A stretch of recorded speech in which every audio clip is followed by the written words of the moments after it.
So we're still on chapter 21, and we are going to start talking about adaptive defenses. So our adaptive immune, excuse me, our adaptive immune system is a specific defensive system that will eliminate almost any pathogen or abnormal cell in the body. And remember, a pathogen is a micro or disease-causing microorganism. Now, the adaptive immune system's activities include amplifying the inflammatory response and activating complement. It does have a shortcoming, and that is that it has to be primed by an initial exposure to a foreign substance, and priming takes time. Excuse me. There are some characteristics of adaptive immunity. It's specific. It recognizes and targets specific antigens. It is not, it is systemic. It's not restricted to an initial site, and then it has memory. And what this means is once you're exposed to an antigen, second and subsequent exposures to that same antigen will elicit a stronger and faster immune response.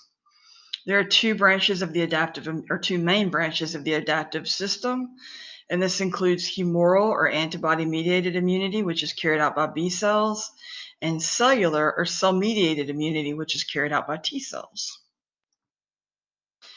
Again, humoral immunity is carried out by B cells, and lymphocytes produce antibodies, which are going to circulate freely in bodily fluids, and they're going to bind temporarily to target cells, and they're going to temporarily inactivate them and mark them for destruction by phagocytes or complement. A characteristic of humoral immunity is that it has extracellular targets. Cellular immunity, lymphocytes act directly or indirectly against target cells. They're acting against target cells. So directly by killing infected target cells, or indirectly by releasing chemicals that enhance the inflammatory response or activating other lymphocytes or macrophages. And a characteristic of cellular immunity is that it has cellular targets. Antigens are substances that are perceived as foreign and elicit an immune response, and they are targets of all adaptive immune responses. Most are large, complex molecules not found in the body, so they're non-self. And there's some characteristics of antigens, and we're going to talk a little bit about each of these on some of the next slides. They can be either complete or incomplete. Incomplete antigen is a hapten.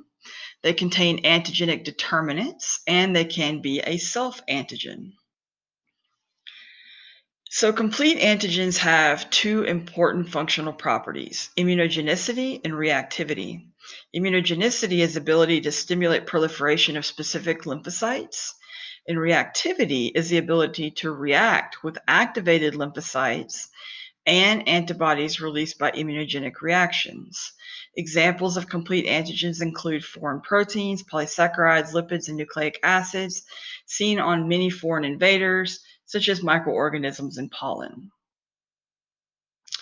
Incomplete antigens are called haptens, and they're too small to be seen by the immune system, so they're not immunogenic by themselves.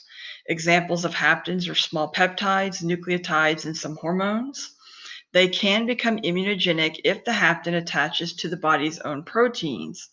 At that point, the combination of hapten protein is then seen as foreign, and the reason that that's an issue is that it's going to cause the immune system to mount an attack that's harmful to the person, because it is going to attack the hapten as well as the self protein. Examples of this include poison ivy, animal dander, detergent, cosmetics. Antigenic determinants are part of the antigen that antibodies or lymphocyte receptors bind to. Most naturally occurring antigens have a number of antigenic determinants, and they are going to mobilize different lymphocyte populations and form different kinds of antibodies against them. So here we have our antigen, my cursor, here we go, antigen, and we see these different shapes here. These are the antigenic determinants. So there's 3 different antigenic determinants. And these 3 different antigenic determinants could have 3 different lymphocyte populations responding to them, and also different three different types of antibodies produced in response to it. And then we have self-antigens. So our cells are covered with a variety of proteins on the surface that aren't antigenic to our cells, but can be antigenic to others in transfusions or grafts. So for example, you donate a kidney to your sister, and that's usually the reason that we have, donations are often done in families because these self-antigens are closer to each other. They're more similar. We're going to talk about this in some of the later PowerPoints. One important one set of important self-proteins are the glycoproteins called MHC proteins, and they're coded by genes of major histocompatibility complex, and these are going to be unique to each individual. They contain a groove that can hold a piece of either the self-antigen or foreign antigen, and T lymphocytes can recognize only antigens that are presented on MHC proteins. That makes them very important. So without these, the T lymphocytes can't actually do their job. They cannot become activated. So MHC proteins, very important. That's all for this talk.